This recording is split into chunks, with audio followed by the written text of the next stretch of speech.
Hello, and how are you? I am out on a jaunt, out in the hills, well actually at the foot of Mount Buller, which you can't see, can you? And this is a spot that made me think about the hills of Wales, because the book I really want to talk to you about, which I've just put down and I've gone, oh my God, you have to read this book, is this one called A Terrible Kindness, and it's by Jo Browning Wroe, and it comes to us from favour. So I get that from the lovely people at Bloomsbury, and thank you very much. This book has been much loved. I mean, I have clasped this to myself and I've clutched it and I've sort of, whoops, flies, battered it with love, as it has me.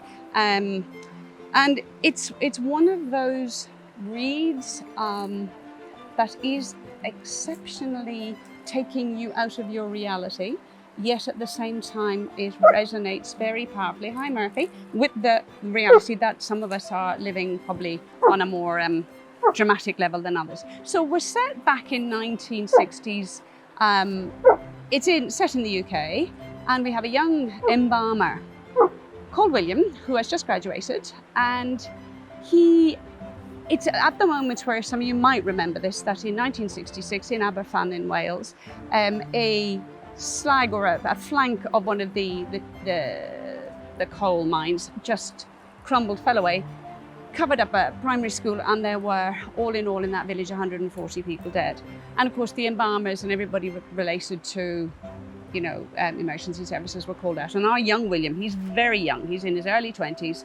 This is his first job on his own, and he has to come to terms with this. Now we realise that there are other little traumas in William's life. We go back in time to when he was a chorister in Cambridge. So this whole novel is punctuated by glorious music, by, you know, we're brought right into the halls of Cambridge, the chapel choir, evensong, those wonderful moments. And he has a wonderful friendship with another chorister called Martin. And at some point, everything goes a bit awry. And what I must say is I love the way this is dealt with. There's excellent pacing, there's a gorgeous sense of suspense. There's nothing too bleak. But I mean, it's called A Terrible Kindness for a very, very good reason. And it's not just what we think it is, that what other gifts can you give to those who are suffering, you know, who have lost their children, then to try to restore them to them in some fashion, even though they have died, and we're trying to identify them. So it's not gruesome, it's beautifully delicate, it's lyrical. As the author has said herself, this is a book about the power of friendship and love to sustain us. And I think that's what, a bit like Sarah Winman's Still Life, which I have gone and, you know, a bit sort of, I've waxed lyrical about this one.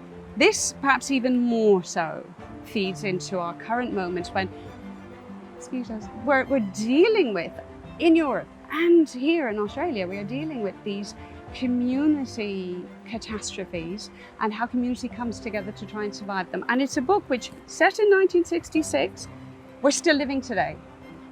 We're able to resonate with this. Yet, on one level, she takes us away from this and gives us this glorious sort of, it's almost, I put it down and David said, what was it about it? And I said, I think it was almost cleansing. I had such a big cry.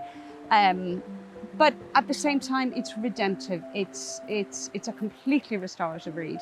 It's exactly what we all need. I really urge you to pick this one up. I'll see you soon.